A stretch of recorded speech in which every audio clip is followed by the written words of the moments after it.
Breaking: Ukraine strikes Russia overnight with new Flamingo missiles.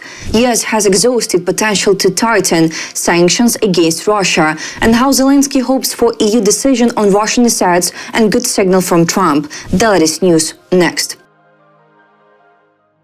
Ukrainian forces strike key occupation targets as part of efforts to degrade the military, economic and offensive capabilities of the Russian aggressor. During the night of November 13th, units of Ukrainian defense forces carried out strikes against several dozen targets located both within the territory of the Russian Federation and in the temporarily occupied regions of Ukraine. In particular, in temporarily occupied Crimea, Ukrainian weapons hit the Morskoy oil terminal fuel storage facility, helicopter parking area and UAV storage and launch preparation sites at the Kirovsky airfield, as well as an air defense radar station near Yevpatoria. In the temporarily occupied part of Zaporizhia region, strikes were recorded on an oil depot near Berdyansk and on forward command post belonging to Russia's 5th Combined Arms Army and the 127th Motorized Rifle Division.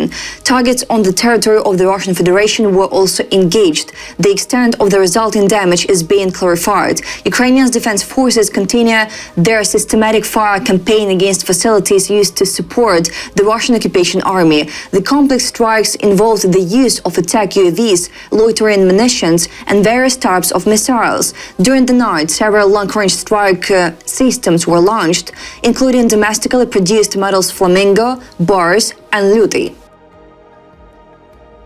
U.S. Secretary of State Marco Rubio has said that Washington has practically reached the limit in imposing new sanctions against Russia, noting that restrictions have been placed on the country's largest oil companies and that the next steps are likely to focus on ensuring compliance with existing sanctions rather than introducing new ones. Reported by Rubio speaking to journalists after the meeting of G7 foreign ministers in Canada. When asked about increasing sanctions pressure on Moscow, Rubio said that there is not a lot left to sanction from our part. We hit their major oil companies, which is what everybody's been asking for. The Secretary of State also touched upon the issue of the so-called shadow fleet that Russia uses to bypass oil restrictions. He described the fight against it as an enforcement mechanism rather than a reason for introducing new sanctions. Rubio expressed the view that European partners should play a more active role in this process, as a significant number of these vessels operate closer to their territories. When asked whether Russia truly seeks peace, Rubio replied that such things can only be judged by actions. In his opinion, Moscow has stated clearly what they want is they want the rest of Donetsk, and obviously the Ukrainians aren't going to agree to that. Rubio also commented on the intense missile strikes on Ukrainian territory, which he said are aimed at destroying the power grid and demoralizing the population. In the context of supporting Ukraine, the Secretary of State confirmed that the United States is holding ongoing talks with the Ukrainian side to help stabilize the energy network. He stressed that Ukrainian's energy system is deteriorating year by year. According to Rubio, discussions are underway on providing both specialized equipment and defensive weapons to protect energy facilities. However, the key problem remains the high risk that the equipment could be destroyed shortly after installation. If that equipment is ultimately destroyed a week later after it's installed, that remains a problem.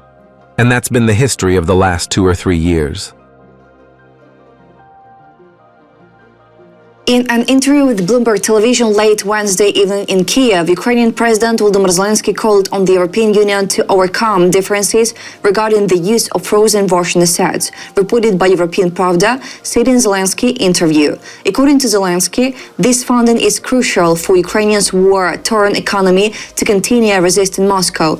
Quote, "I hope, God bless, we will get this decision," Zelensky said. Otherwise, he noted, we will have to find an alternative. It is a question of our survival. That's why we need it very much. And I count on our partners, Zelensky added. Russia has to pay for this war, and then money from frozen assets would help Ukraine acquire more air defense systems from the United States and Europe and finance drone production to strike Russian targets.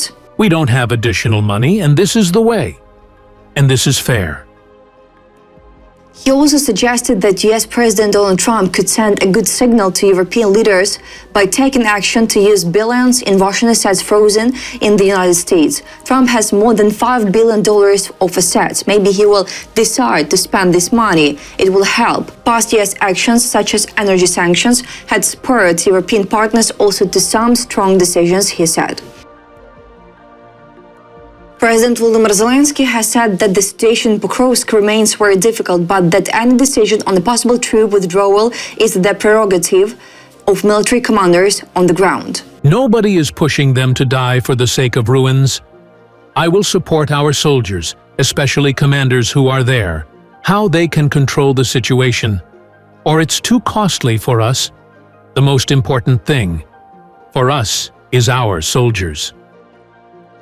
According to the president, Russia seeks victory in Pokrovsk to convince US President Donald Trump that Ukraine should withdraw its troops from the entire Donbas region in order to end the war. Nevertheless, Zelensky stressed that the Ukrainian armed forces cannot abandon Ukrainians east because people won't understand that.